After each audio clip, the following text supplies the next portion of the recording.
Government's new land sale program will provide over 9,000 residential units.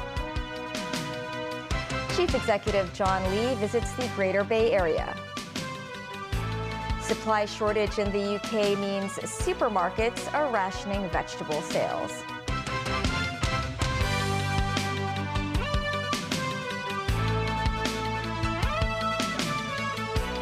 Hello and welcome to TVB News. The government plans to sell 12 plots of land to build residential flats in the new fiscal year. One of them will be dedicated to building starter homes for first-time home buyers. Jackie Lin reports. The 12 parcels of land to be developed are poised to generate some 9,120 residential units, the highest number in almost 5 years. The biggest plot is located in Yau Kam Tau, Tsuen Wan, capable of yielding nearly 2,000 flats. What's special about this Tsuen Wan plot is that it will provide the city's second starter home project for first-time buyers who can't afford to buy private flats, but also don't qualify for other kinds of subsidized housing. Meanwhile, Hong Kong Island will also offer 2 plots of land for sale. One site in Kennedy Town will generate around 400 flats. It's also the smallest site among the 12.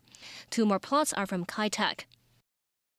The rest will be carved out in the new territories, including 3 plots from Tung Chung, which are all reclaimed lands. One of the Tung Chung plots would earmark 10% of its residential area for building youth hostels.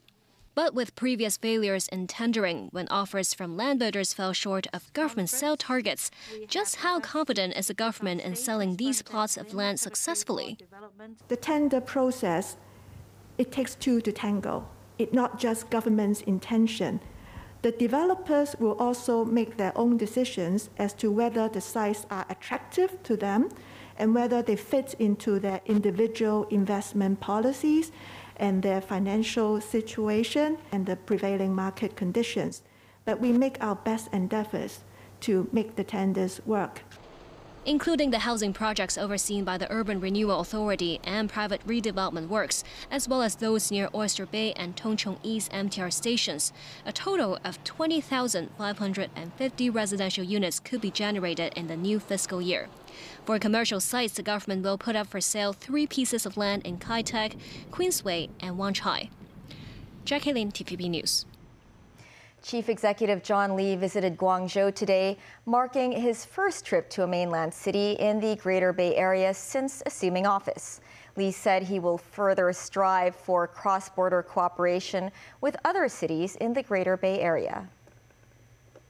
My visit this time is the beginning of what I will describe as quite a series of other visits by myself and by my officials, and also by a lot of delegations, probably led by me or government officials, so as to first of all promote Hong Kong, to also promote our integration into the Greater Bay Area's development and into our integration into the national development as a whole. So this is the beginning of what I regard as a big exercise.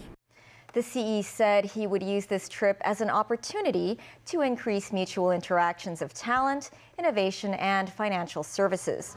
He also recalled President Xi Jinping's speech last July, which urged Hong Kong to actively participate in the nation's 14th five-year plan. Lee paid a visit to Shenzhen in the afternoon before returning to Hong Kong. After delivering the 2023-24 budget speech yesterday, Financial Secretary Paul Chan further explained the relief measures. Responding to some lawmakers urging the government for tax reforms, the finance chief stressed it was not yet time. Timothy Lee tells us more. As published in the 2023-24 budget yesterday, the government will spend about $50 billion to provide various benefits to the city's residents. But the amount of money in consumption vouchers and tax concessions have both decreased from the previous year, prompting some calls for the government to be more generous, given its plentiful financial reserves and huge exchange fund. Speaking on a forum on the budget today, Financial Secretary Paul Chan said the exchange fund should not be dipped into too easily, because it may destabilize the Hong Kong dollar as well as the city's finances.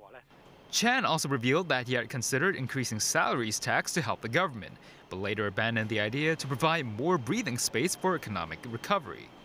Regarding the cigarette tax, which saw an increase of 60 cents per stick, the finance chief said the measure was not made to replenish the treasury, but to lower the smoking rate in the SAR. Despite the fact that the government has a deficit of around $140 billion this year, Chan rolled out tax reforms for now. Like many experts, I hope that you can start studying our tax structure. You set up a tax study working group a long time ago. You said that there must be sufficient discussion in the community before you can make a decision. Now, if you don't even start the discussion, how can there be ample discussion? And as for reform our tax structure, we need to have the right time to start the discussion.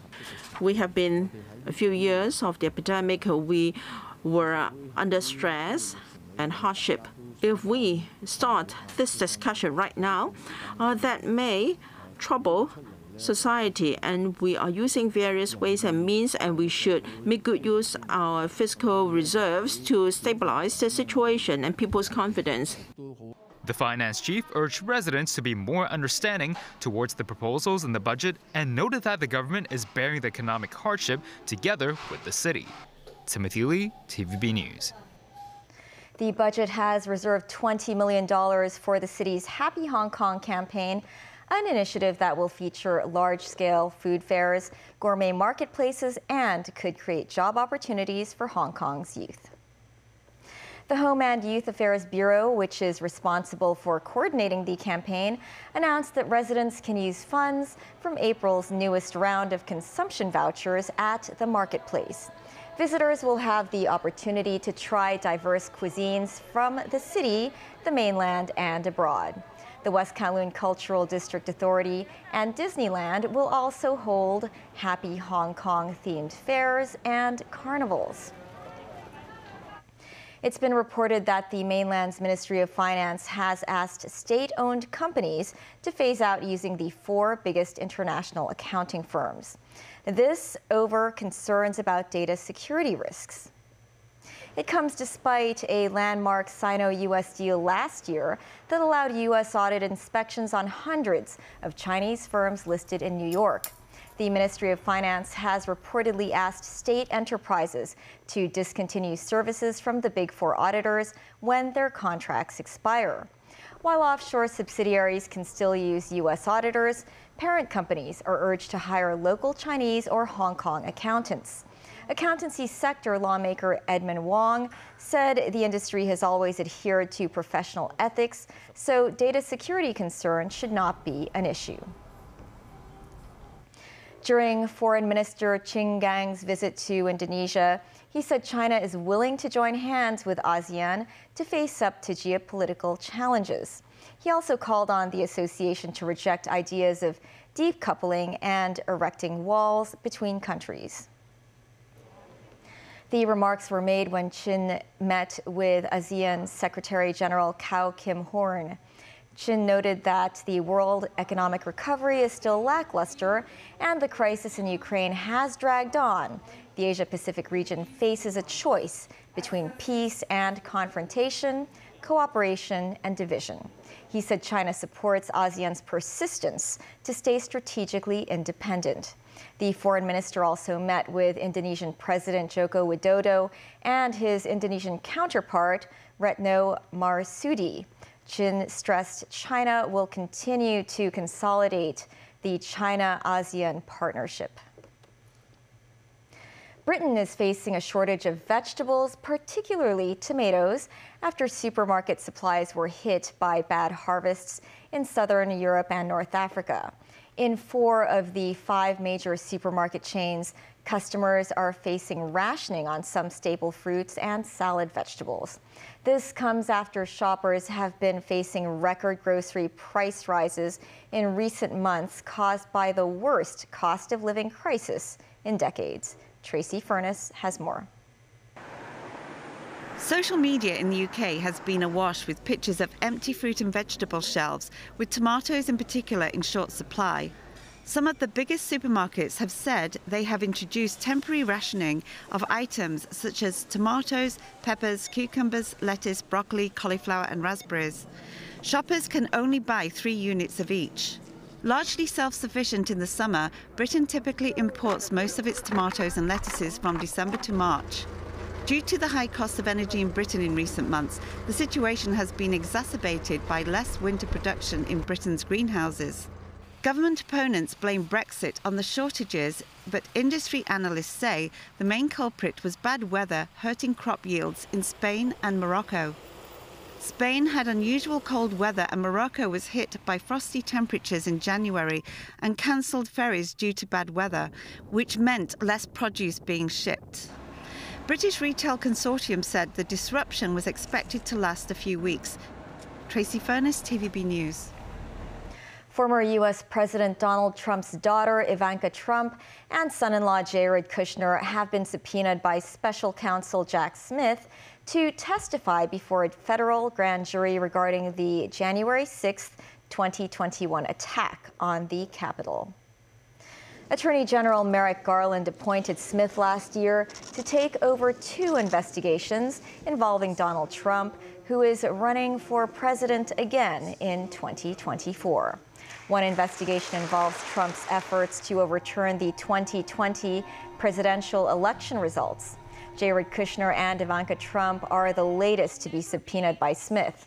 Former U.S. Vice President Mike Pence was among the former officials already subpoenaed.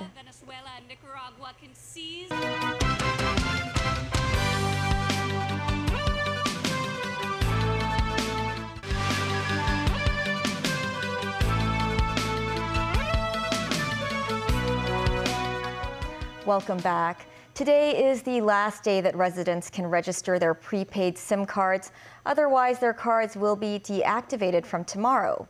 While the designated MTR service counters and post offices that assist users with the registration have already closed, residents can still visit telecommunications service providers' stores to complete the process. Mimo Sangai reports. With the deadline for registering prepaid SIM cards approaching, individuals can use different methods to complete the registration, such as via their telecommunication service providers' websites or mobile apps. But how could people register their SIM cards when they struggle with technology or refuse to do it themselves? They could ask for help. As today is already the deadline, some residents came early to the assistance counter at the Wong-Tai-Sin MTR station to have their prepaid SIM cards registered, but some of them were told they had already done so. I didn't know. Actually, my SIM card was already registered. I just got my message on my Alipay that today is the last day, but I didn't know it. I just see my notification in my Alipay apps. Prepaid SIM card users could also visit one of the 18 designated post offices which had their opening hours extended. However, this woman came to the Wong-Tai-Sin station after failing to receive any help from one of those post offices. She said people from the post office were confused when she asked them to help with the registration, saying they did not know what to do. According to the Office of the Communications Authority, about 12 million SIM cards in the city have already been registered since the process began in March 2022. Mimo Sangai, TVB News. According to the latest Forbes Rich List, Li Ka-shing has retained his spot as Hong Kong's richest person with a net worth of $39 billion US.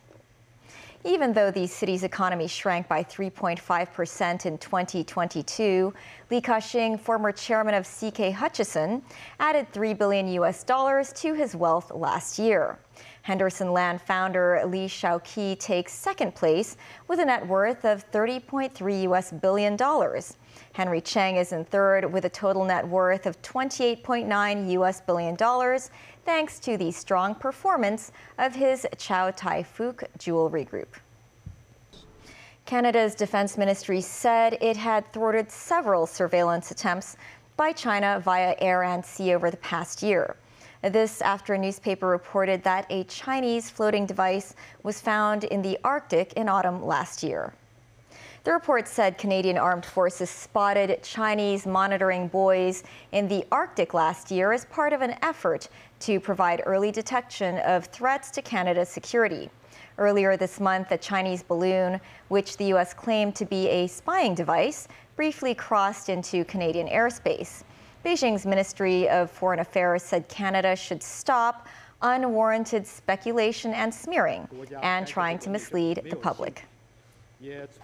That's the news. Thanks for watching. Bye for now.